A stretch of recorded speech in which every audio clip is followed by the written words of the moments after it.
Beloved, we see in the text that Micah was talking to a dejected, a depressed, and a downtrodden nation of Israel. Yeah. The sins of the people had risen up as a foul-smelling odor in the nostrils of God, and he had pronounced judgment upon them. Micah warned the leaders of Israel that they were building Jerusalem on a foundation of murder and corruption.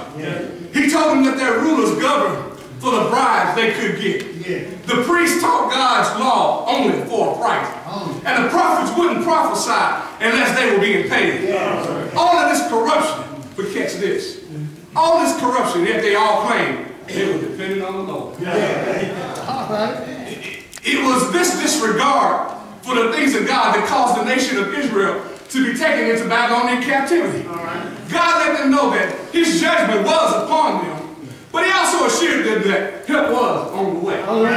Yes, although their perspective was one of doom, gloom, and despair, Micah's perspective was one of hope, restoration, and redemption. Isn't it amazing how two people can be in the same situation or the same circumstance, deal with the same problem or overcome the same addiction, yet have two very different perspectives? I mean, one sees the glass half full. The other one sees the same glass half empty. One sees a silver lining in the clouds. The other one only sees dark clouds. One sees a light at the end of the tunnel. The other one only sees a very dark tunnel. Micah realized that although the nation of Israel was in a tight spot, their turning back to God was the only way that they could face their future with hope, confidence, and a great expectation. Now that same realization is true for us today. We've got to turn back to God. We must seek the face of God while he may be found. We must hunger and thirst after his righteousness. God had Micah address the Israelites because of their constant sinning. Micah declared the judgment that was to come. The nation of Israel reacted to Micah's prophecy with hung heads and a spirit of heaviness. But when we look at the text, we see the positive stance that Micah took.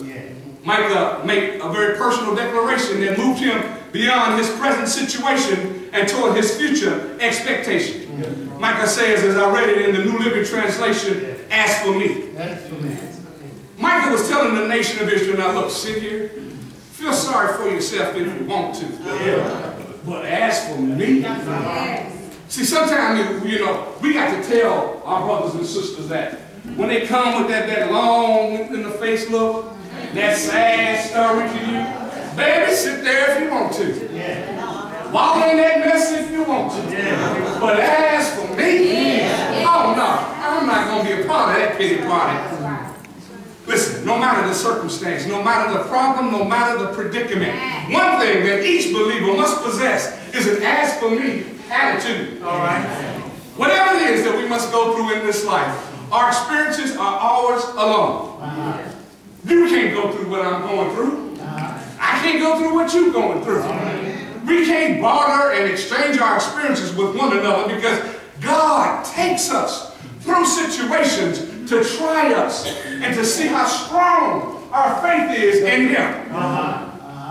I'm sure that the majority of us have heard the song, What God Has For Me, It Is For Me.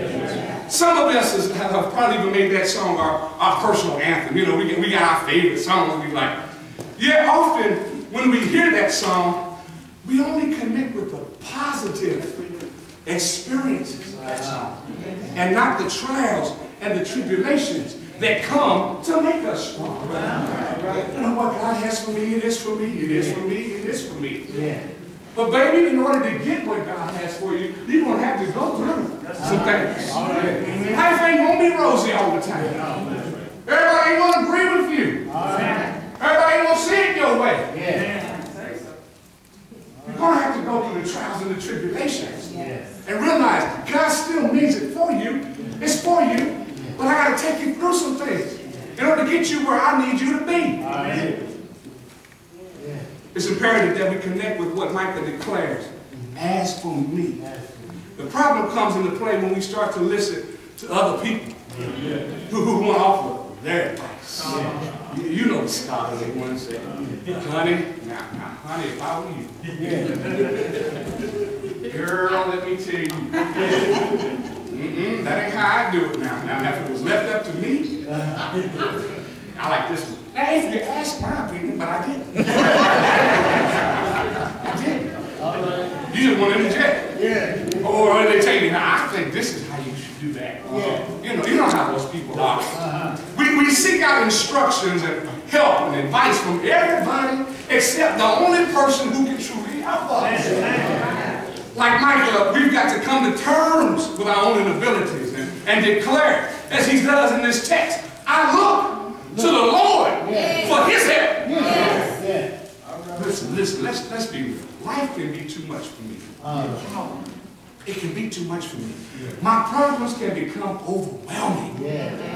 Things don't always turn out the way I thought they would. I get frustrated. I get upset. And I even get mad. Yeah, the preacher, I get mad. There are times when I want to give up. Times when I just want to walk away from it all. Yet, in the midst of it all, I got enough sense to know all of my help. Y'all been there on song. Come from the Lord. I'm not looking to the White House. I'm not looking to the federal government for a bailout.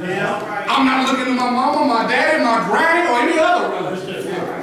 I'm not looking to a job, a boss, a career, a program, an institution. And you know what? I'm not even looking to the church. I'm looking to the Lord for his help. Psalm 121 verses 1 and 2 say, I will lift up mine eyes unto the hills from which cometh my help.